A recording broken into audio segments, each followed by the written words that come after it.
দর্শক স্বাগত দীপ্ত সংবাদে, সাথে আছি আমি নুজহাত রাহনুমা। ত্রয়োদশ জাতীয় সংসদ নির্বাচন উপলক্ষে আজ খুলনা বিভাগ সফরে যাচ্ছেন বিএনপির চেয়ারম্যান তারেক রহমান। তার এই সফরকে কেন্দ্র করে খুলনা ও যশোর অঞ্চলে বিএনপি নেতাকর্মী ও সাধারণ মানুষের মধ্যে ব্যাপক উৎসাহ উদ্দীপনা ও উৎসব মুখর পরিবেশ বিরাজ করছে। সফরকালে তিনি খুলনা ও যশোরে পৃথক দুটি জনসভায় ভাষণ দেবেন। এর মধ্যে ঢাকা থেকে খুলনার উদ্দেশ্যে রওনা হয়েছেন তারেক রহমান। দুপুরে নগরীর খালিশপুরের প্রভাতী স্কুল মাঠে খুলনা মহানগর ও জেলা বিএনপি আয়োজিত নির্বাচনী জনসভায় তিনি বক্তব্য রাখবেন। বিএনপির নেতারা জানান, এই সমাবেশ থেকে তিনি খুলনা, বাগেরহাট ও সাতক্ষীরা জেলার 14টি সংসদীয় আসনের দলীয় প্রার্থীদের আনুষ্ঠানিকভাবে পরিচয় করিয়ে দেবেন। 2004 সালের পর এটি খুলনার মাটিতে তার প্রথম সরাসরি কোনো রাজনৈতিক কর্মসূচি। খুলনার সমাবেশ শেষ করে তারেক রহমান হেলিকপ্টার যোগে যশোরের উদ্দেশ্যে রওনা হবেন। সেখানে আরেকটি জনসভায় তিনি বক্তব্য রাখবেন।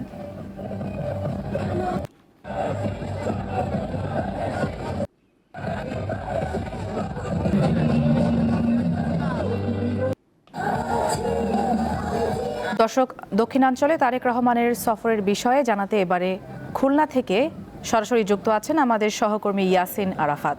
কথা বলছি তার সাথে। আরাফাত, তারেক রহমান কখন খুলনায় পৌঁছাতে পারেন, কিছু কি জানতে পেরেছেন? এবং জনসমাবেশে লোক কেমন দেখতে পাচ্ছেন এখন পর্যন্ত? আমরা খুলনা খালিশপুরের প্রভাতী স্কুলের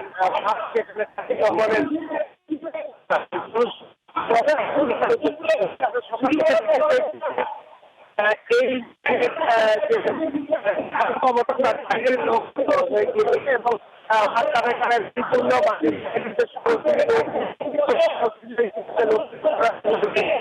আমরা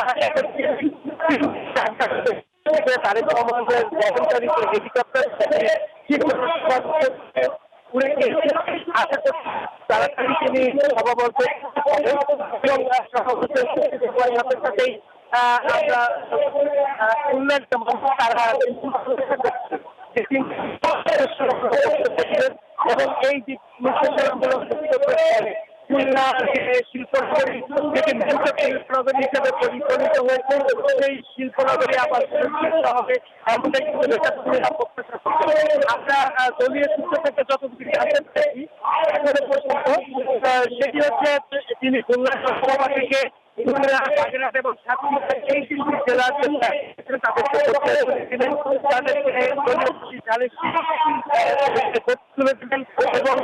এরপরেই তিনি এবং বক্তব্য শেষে তিনি খুলনা জনসভা আমরা এই জনসভাকে কেন্দ্র করে দুদিন ধরে দেখি মহানগরের জেলা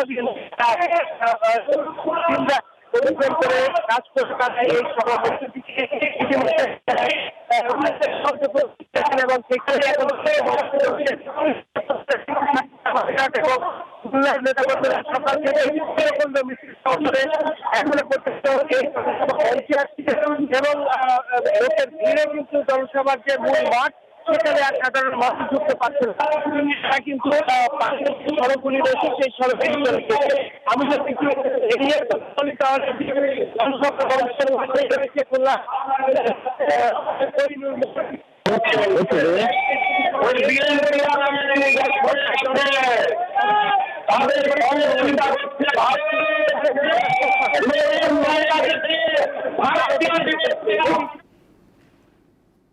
দর্শক, টেলিফোনে যুক্ত ছিলেন সহকর্মী ইয়াসিন আরাফাত। নির্বাচনকে সামনে রেখে জামায়াতে ইসলামীর আমির শফিকুর রহমান আজ চট্টগ্রাম ও কক্সবাজারের অন্তত 5টি স্থানে সমাবেশে যোগ দেবেন। প্রথমেই মহেশখালীতে আয়োজিত জনসভায় বক্তব্য রাখবেন তিনি। এরপর কক্সবাজার শহরের বাহারছড়াস্থ বীর মুক্তিযোদ্ধা মাঠে 11 দলীয় ঐক্যের জনসভায় যাবেন তিনি। বেলা 11টা নাগাদ লোহাগড়ার পদুয়ায় সমাবেশে যোগ দেবেন শফিকুর রহমান। দুপুরে সীতাকুণ্ড এবং সবশেষ বিকেল 5টায় চট্টগ্রাম মহানগরের বন্দর স্কুল অ্যান্ড কলেজ মাঠে প্রধান অতিথি হিসেবে বক্তব্য রাখবেন তিনি। এসব নির্বাচনী জনসভায় চাঁদাবাজ ও দুর্নীতিমুক্ত দেশ গড়া এবং ন্যায়ভিত্তিক সমাজ প্রতিষ্ঠার লক্ষ্যে দলের পরিকল্পনার কথা তুলে ধরতে পারেন শফিকুর রহমান।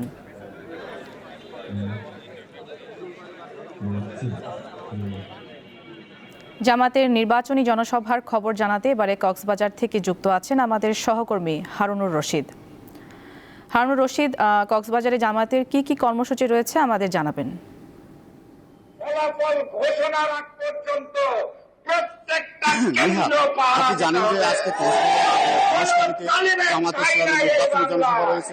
ইতিমধ্যে কক্সবাজারের সদর এবং কক্সবাজার সদর আসনে নির্বাচনী জনসভা রয়েছে এবং কক্সবাজার সকালে তিনি জামাত ইসলামের আমির শফিকুর রহমান ডাক্তার তিনি মহেশখালী এসে পৌঁছেছেন। সেখানে তিনি সেই জনসভায় বক্তব্য রাখছেন। সেখান থেকে তিনি বক্তব্য শেষে জনসভা শেষ করে কক্সবাজারের দিকে রওনা দেবেন। তিনি কক্সবাজারে এসে এখানে 12টার দিকে আরম্ভ করার কথা থাকলেও তিনি এখনো আসেননি। তিনি আসলে জনসভা শুরু হবে সকাল 10টা থেকে। এখন লোকারণ্য কক্সবাজার শহরে মুক্তিযোদ্ধার মাঠ এখন লোকারণ্য হয়ে গেছে। প্রায় পুরো মাঠ জুড়ে তাদের কর্মী সমর্থকদের যে উচ্ছ্বাস, তাদের যে আনন্দ উচ্ছ্বাস, তাদের যে নির্বাচনী স্লোগান, তাদেরকে যে তাদের যে কনফিডেন্স, এটা অত্যন্ত উচ্ছ্বসিত। তাদের আনন্দের বিষয়, তারা সেটা আনন্দ প্রকাশ করছে, তারা উচ্ছ্বাস প্রকাশ করছে। তাদের দাঁড়িপাল্লা মার্কা ভোট চাইছে। তারা দাঁড়িপাল্লাকে জেতানোর জন্য তারা সর্বোচ্চ শক্তি প্রয়োগ করে পুরো জেলা চষে বেড়াচ্ছে। তারা এখানে উপস্থিত হয়েছেন কক্সবাজার 7টি আসনের এমপি, মধ্যে 3 আসনের এমপি বর্তমানে এখানে উপস্থিত আছেন। 3 আসনের এমপি প্রার্থীরা উপস্থিত।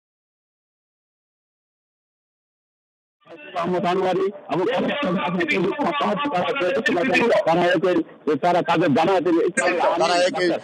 তাদের জামায়াতের ইসলামের আমির ডাক্তার শফিকুর রহমানের জনসভায় শেষে তারা হয়তো তার নিজ নিজ নির্বাচনী এলাকায় জনসভায় চলে যাবেন। জনসভা শেষ করার জন্য, সফল করার জন্য তারা সর্বতভাবে সমস্ত জনসাধারণের উচ্ছ্বাস আনন্দের সাথে মিলিত হয়ে তারা এখানে স্লোগান তুলেছে, দুর্নীতিমুক্ত সুশাসনের বাংলাদেশ চায়। তারা দুর্নীতিমুক্ত ফেসিবাদ মুক্ত একটি বাংলাদেশ গড়ার জন্য তারা ভোট চাইছে দাঁড়িপাল্লা মার্কায়। আগামীতে বাংলাদেশকে একটি দুর্নীতিমুক্ত সুশাসনের মধ্যে দিয়েছে প্রতিশ্রুতি দিয়ে জনগণের ভোট আদায় করার চেষ্টা করছে।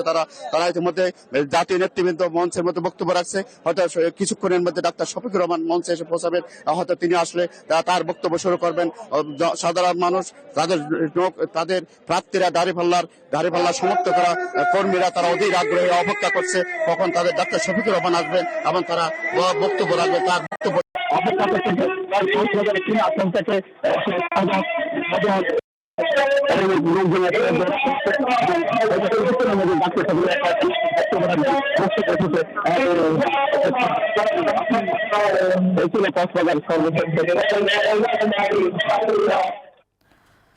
দর্শক, কক্সবাজার থেকে জানাচ্ছিলেন সহকর্মী হারুনুর রশিদ। চট্টগ্রাম বন্দর স্কুল অ্যান্ড কলেজ মাঠের জনসভায় সন্ধ্যায় বক্তব্য রাখবেন জামাতের আমির শফিকুর রহমান। দর্শক, এ বিষয়ে আমরা বিস্তারিত জানবো। আমাদের সহকর্মী যুক্ত আছেন, কথা বলছি রুনা আনসারির সাথে। রুনা আনসারি, চট্টগ্রামে জামাতের জনসভার প্রস্তুতি কেমন দেখতে পাচ্ছেন? সার্বিক অবস্থা আমাদের জানান।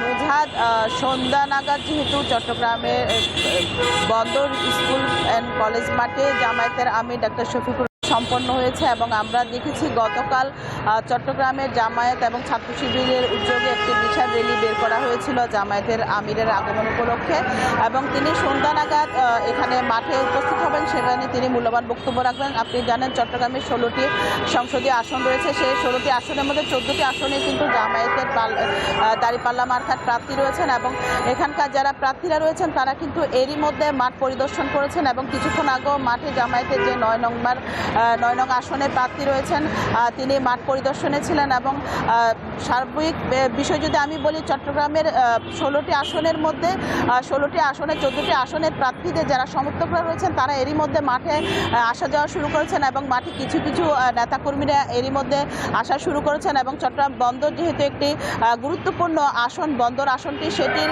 উপলক্ষে কিন্তু এখানকার যারা প্রার্থীদের সমর্থকরা রয়েছেন, জামায়াত সমর্থকরা রয়েছেন এবং জামায়াতের যারা নেতাকর্মীরা রয়েছেন, ছাত্র শিবিরের নেতৃবৃন্দ রয়েছেন, তারা সকলে কিন্তু অপেক্ষা করছেন তাদের আমির এখানে আসবেন এবং তিনি কি মূল্যবান বক্তব্য দেন এবং তার বক্তব্য থেকে কিন্তু আসলে তারা কি পরবর্তী তাদের দিক নির্দেশনা পান। সেই দিক নির্দেশনা অনুযায়ী আগামী 12ই ফেব্রুয়ারি যে নির্বাচন, সেই নির্বাচনে তারা কিভাবে কার্যক্রম আরও জোরালোভাবে পরিচালনা করবেন সেটির জন্য তারা অপেক্ষা করছেন। তবে জামায়াতের আমিরের যে জায়গাটিতে আজকে জনসভা এখানে চট্টগ্রাম বন্দরের ভেতরের স্কুল অ্যান্ড কলেজ মাঠে, সেটি কিন্তু একটি গুরুত্বপূর্ণ জায়গা, যার কারণে সেখানে সেখানে কিন্তু অতিরিক্ত আইনশৃঙ্খলা বাহিনী মোতায়েন রয়েছেন এবং পুরো শহরে কিন্তু আইনশৃঙ্খলা বাহিনীর কঠোর নজরদারি রয়েছেন এবং শহরের পুরো শহর জুড়ে কিন্তু আজকে জামায়াত এবং ছাত্র শিবিরের একটি উৎসব আমরা দেখেছি। তাদের আমিরের অপেক্ষায় তারা আমিরকে এখানে বরণ করার জন্য সকাল থেকে তারা প্রস্তুতি রেখেছেন এবং তারা বিভিন্ন জায়গায় উঠোন বৈঠক করছেন, মত বিনিময় করছেন এবং তারা উৎসব র্যালিও কিন্তু করেছেন গতকাল। এবং এখন পর্যন্ত আমরা যতটুকু জানি জামায়াতের আমিরের যে সন্ধ্যায় এখানে বক্তব্য রাখবেন সেই বক্তব্যের যে আনুষ্ঠানিকতা, সম্পূর্ণ আনুষ্ঠানিকতা কিন্তু এরই মধ্যে সম্পন্ন হয়েছেন এবং মূল্যবান কথাগুলো শোনার জন্য অপেক্ষা করছেন। এবং আমরা অনেক নেতাকর্মীদের সাথে কথা বলেছি, তারা বলছেন যেহেতু সামনে নির্বাচনকে কেন্দ্র করে তাদের আমিরের আজকের জনসভাটি অতীব গুরুত্বপূর্ণ তাদের জন্য এবং সেই গুরুত্বপূর্ণ জনসভার জন্য অপেক্ষা করছেন নেতাকর্মীরা। নুজাত। জি রুনা, ধন্যবাদ আপনাকে যুক্ত হবার জন্য। জামায়াতে ইসলামী এদেশকে আফগানিস্তান বানাতে চায়। সকালে ঠাকুরগাঁওয়ে নির্বাচনী গণসংযোগকালে এ মন্তব্য করেন বিএনপির মহাসচিব মির্জা ফখরুল ইসলাম আলমগীর। নারীদের নিয়ে কটূক্তি করায় জামায়াতের তীব্র সমালোচনাও করেন তিনি। কোন সরকার কাজ না করলে কাউকে টাকা দিবে হবে নাকি? এরা জামাত ইসলাম এই দেশ থেকে আফগানিস্তানে পরিণত দিকে নিয়ে যেতে চায়। জামাত ইসলাম একটা দল, যে দলটা আমাদেরকে সামনে দিয়ে যেতে বাধা দেয়। আমরা পিছনে যেতে চাই না, আমরা সামনে যেতে চাই। মেয়ে পুরুষ সমান অধিকার নিয়ে এখানে এই দেশে বাংলাদেশে বাস করবে। সিলেট জেলার 6টি আসনে এবার নতুন ভোটাররা প্রার্থীদের জয় পরাজয়ে ভূমিকা রাখবেন, এমনটিই বলছেন সংশ্লিষ্টরা। তারা মোট ভোটারের শতকরা 7%। প্রার্থীরাও এই বিষয়টি গুরুত্ব দিয়ে প্রচারণা চালাচ্ছেন। প্রবাসী অধ্যুষিত সিলেটের নির্বাচনে আলোচনায় নতুন ভোটাররা। 6টি আসনে এবার ভোটার সংখ্যা 29,16,579। গত বছরের চেয়ে বেড়েছে 2,01,244 জন। আর মোট ভোটারের শতকরা 7% প্রথমবারের মতো সংসদ নির্বাচনে ভোট দেবেন, যাদের প্রায় সবাই তরুণ তরুণী। জীবনে প্রথমবার ভোট দিতে যাওয়া এই ভোটাররাই প্রার্থীদের কাছে হয়ে উঠেছেন গুরুত্বপূর্ণ, যারা দলীয় প্রতীকের পাশাপাশি প্রার্থীর যোগ্যতা, প্রতিশ্রুতি ও ভাবমূর্তি নিয়ে ভাবছেন। অভ্যুত্থান পরবর্তী আমরা যে নতুন বাংলাদেশ বিনির্মাণ স্বপ্ন দেখছি তা অনেক একটা সফল হচ্ছে না।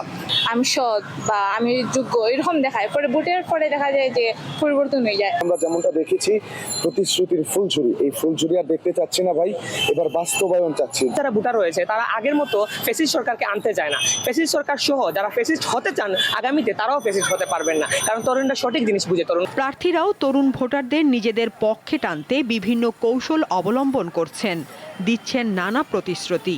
ইয়াং জেনারেশনের সঙ্গে তাদের সঙ্গে আলোচনা করেই আমি কাজ করতে চাই। তরুণদেরকে বিশেষ নজরে রেখে তাদেরকে প্ল্যান ভিত্তিক কাজে লাগানোর চেষ্টা করবো ইনশাআল্লাহ। যদি নীতি নির্ধারণী পর্যায় থেকে কাজ করা যায় তাহলে আমাদের যেই সকল তরুণ এখনো বিপদগামী হওয়ার সম্ভাবনা বা সংশয় আমাদের রয়েছে তারাও সঠিক পথে চলতে পারবে। বিশিষ্টজনরা বলছেন, তরুণ ভোটারদের কথা মাথায় রেখে প্রার্থীদের আলাদা কর্মপরিকল্পনা থাকা উচিত। এখন কিন্তু তরুণদের পরিমাণ অনেক বেশি, তো সুতরাং সুনির্দিষ্ট একটা যদি পরিকল্পনা থাকে আমার মনে হয় নিশ্চিতভাবে সেই দল তরুণ ভোটারদেরকে টানতে পারবে। ত্রয়োদশ জাতীয় সংসদ নির্বাচনে বিএনপির পাশাপাশি জামায়াতে ইসলামী ও অন্যান্য দল এবং স্বতন্ত্র প্রার্থীরা মাঠে তৎপর রয়েছেন। সাদিয়া চৌধুরী, দীপ্ত, বার্তা কক্ষ। দ্বৈত নাগরিকত্ব ও তথ্য গোপনের অভিযোগে ঢাকা 11 আসনে বিএনপির প্রার্থী MA কাইয়ুমের প্রার্থিতা চ্যালেঞ্জ করে হাইকোর্টে রিট করেছেন এনসিপির প্রার্থী নাহিদ ইসলাম। সকালে আদালতে হাজির হয়ে নাহিদ নিজেই রিট দায়ের করেন। এতে বিএনপির মনোনীত কাইয়ুমের প্রার্থিতা স্থগিত চাওয়া হয়েছে। নাহিদের আইনজীবী জানান, বিএনপির প্রার্থী প্রশান্ত মহাসাগরীয় ওশেনিয়া মহাদেশের দ্বীপরাষ্ট্র রিপাবলিক অব ভানুয়াতুর নাগরিকত্বের বিষয়টি নানা গণমাধ্যমে সংবাদে এসেছে, কিন্তু হলফনামায় তা উল্লেখ করেনি। দ্বৈত নাগরিকত্বের পাশাপাশি তথ্য গোপনের অভিযোগ আনা হয় রিটে। ক্ষমতার অপব্যবহার করে রাজধানী উন্নয়ন কর্তৃপক্ষ রাজুকের পূর্বাচল নতুন শহর প্রকল্পে সরকারি প্লট বরাদ্দ নেওয়ার মামলায় শেখ হাসিনার বিরুদ্ধে করা পৃথক 2 মামলার রায় ঘোষণার জন্য আজ দিন ধার্য রয়েছে। হাসিনার পাশাপাশি তার ছোট বোন শেখ রেহানার 3 সন্তান টিউলিপ সিদ্দিক, রাদওয়ান মুজিব সিদ্দিক ও আজমিনা সিদ্দিক সহ 22 জনের বিরুদ্ধেও রায় দেবেন ঢাকার বিশেষ জজ আদালত 4-এর বিচারক। শেখ হাসিনা পরিবারের সদস্য ছাড়াও আসামি হিসেবে রয়েছেন রাজউক, গণপূর্ত মন্ত্রণালয়ের কর্মকর্তারাও। এই মামলায় 21 জন আসামি পলাতক। মামলা দুটির অভিযোগে বলা হয়, আসামিরা পরস্পর যোগসাজশে শহরে বাড়ি বা ফ্ল্যাট বা আবাসন সুবিধা থাকার পরও তা গোপন করেছেন। এর ফলে প্লট বরাদ্দে আইন, বিধি, নীতিমালা ও আইনানুগ পদ্ধতি লঙ্ঘন হয়েছে। চট্টগ্রাম বন্দরের অপারেশনাল কার্যক্রম কার্যত অচল হয়ে পড়েছে। বন্দরের জেটিতে জাহাজ থেকে কন্টেইনার ও পণ্য নামানো এবং জাহাজে ওঠানোর কার্যক্রম অনেকটাই বন্ধ রয়েছে। দুবাই ভিত্তিক অপারেটর ডিপি ওয়ার্ল্ডকে নিউমোরিং কন্টেইনার টার্মিনাল এনসিটি ইজারা দেওয়ার সিদ্ধান্তের প্রতিবাদে বন্দরের শ্রমিক কর্মচারীদের ধর্মঘটে এই অচলাবস্থা তৈরি হয়েছে। এ নিয়ে টানা 3য় দিনের মতো ধর্মঘট চলছে। অপ্রীতিকর পরিস্থিতি এড়াতে বন্দর এলাকায় বিপুল সংখ্যক পুলিশ মোতায়েন করা হয়েছে। ধর্মঘটের সমর্থনে শ্রমিক কর্মচারীরা বন্দর এলাকায় মিছিল সমাবেশ করছে। যদিও চট্টগ্রাম মেট্রোপলিটন পুলিশের পক্ষ থেকে বন্দর এলাকায় যে কোনো ধরনের সভা সমাবেশ নিষিদ্ধ ঘোষণা করা রয়েছে।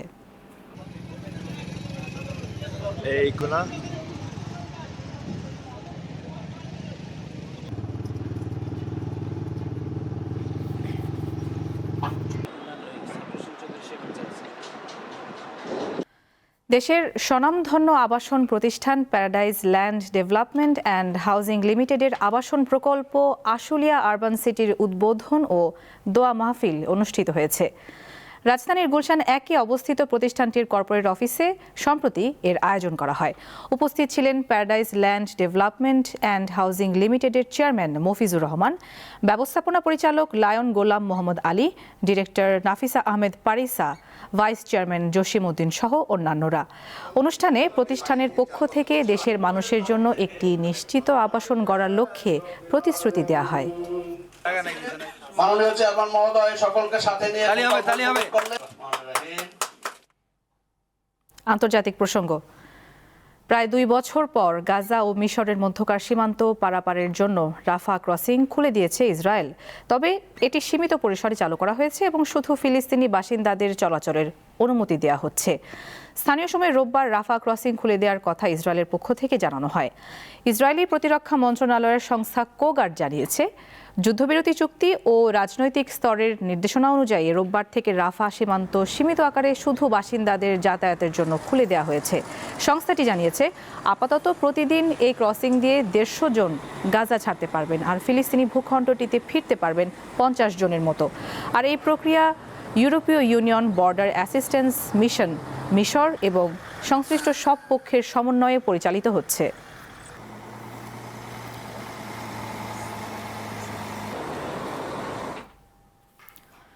ইউক্রেনের খনিতে কর্মরতদের একটি বাসে ড্রোন হামলা চালিয়েছে রাশিয়া। এতে অন্তত 12 জন নিহত হন। স্থানীয় সময় রোববার দেশটির দক্ষিণ পূর্বাঞ্চলে এই হামলার ঘটনা ঘটে। এক বিবৃতিতে জ্বালানি প্রতিষ্ঠান ডিটিইকে জানায়, হতাহতরা সবাই তাদের প্রতিষ্ঠানের কর্মী। হামলার সময় তারা কর্মস্থল থেকে ফিরছিলেন। একই দিন জাপোরজিয়ায় একটি মাতৃসদন ও একটি আবাসিক ভবনে রাশিয়ার হামলায় কমপক্ষে 9 জন আহত হয়েছেন। আগামী বুধ ও বৃহস্পতিবার যুক্তরাষ্ট্র, রাশিয়া ও ইউক্রেনের কর্মকর্তাদের যুদ্ধবিরতি বিষয়ে সংযুক্ত আরব আমিরাতে ত্রিপক্ষীয় আলোচনার 2য় পর্ব হওয়ার কথা রয়েছে।